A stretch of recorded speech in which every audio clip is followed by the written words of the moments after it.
Hey everyone, I'm back to talk about my first Tesla mobile experience. Over the past month or so, I've had the opportunity to visit a service center and now have the opportunity for the service center to visit me. In this video, I will talk about the good, the bad, how it went, and what the status is of my repair as of today.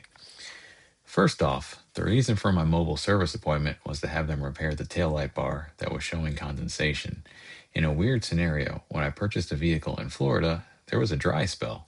Then Florida florided, and it rained for like 3 to 4 days straight, which are tropical system hanging out over the peninsula.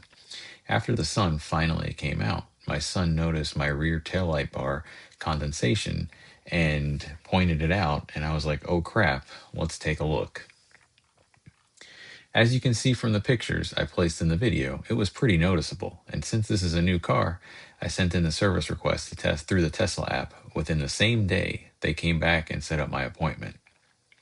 If you have not used the service request feature in the Tesla app, all you have to do is describe your issue, pinpoint it on a list of locations on the vehicle, and then add any pictures or videos of the concerns. Then the service center reviews the submission and gets back to you in the app. The process went for me fast, and like I mentioned earlier, they responded within the same day. I initially was set for a service center appointment, but about a day later, I saw a notification that my appointment changed to a mobile service appointment. That caught me by surprise, and luckily enough, the time that it was changed to was open for me. As the appointment day drew near, the mobile service tech contacted me through the app to let me know he was on his way. So I had to get back from work, and I didn't have to take the whole day off, which was nice. Once he arrived, the app provided updates just like you would get when you take your vehicle to the service center, and it provided an estimated time of completion.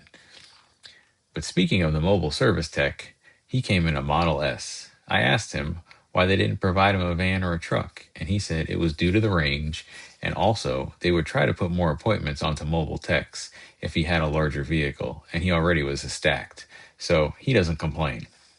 I was just amazed that he was able to fit the taillight bar in the back of his Model S. The tech was super nice and very thorough.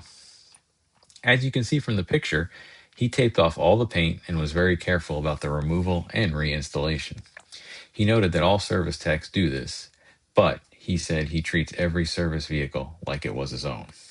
Interestingly enough, I did need to assist him with the repair. He was very careful in removing that rear spoiler and not to warp it or break any clips. The rear spoiler on the new Ys are plastic. That took 2 people to remove due to the need for consistent pressure to pop the piece off the vehicle. This process took about 20 minutes. It was very slow and made me a little nervous because he seemed nervous about not wanting to damage anything. Then he had to remove the interior trim on the rear hatch, which gave him access to more clips and bolts that secured the light bar to the car. After the rear taillight popped out, just like the spoiler, which I also helped with, it would not drop to scratch any paint.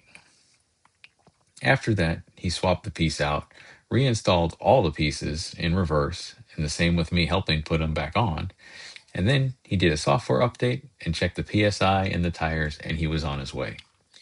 I was a little bummed that when he was updating the software, I didn't get the newest version with FSD 14. But oh well, I'm still waiting. I think the best part of FSD 14 is going to be the ability to park in a location once it arrives at a destination, rather just than pulling into a curb. I found that to be a little disappointing when using FSD for the past month under 13. I also am hoping that it will try to avoid potholes, but I didn't see any of that in the release notes for FSD 14. But anyways, I have to say that the mobile service is the way to go if you can do it. I didn't have to drive anywhere, and it took like half a day of my time instead of a whole day. They came to me. I was able to watch, which is pretty cool and a little nerve-wracking due to not wanting to see my new car in pieces. But from my understanding, the mobile service is determined by Tesla after you submit your service request, so it isn't really an option that's always available on first request. A future video that I may post is my experience with the window tinting.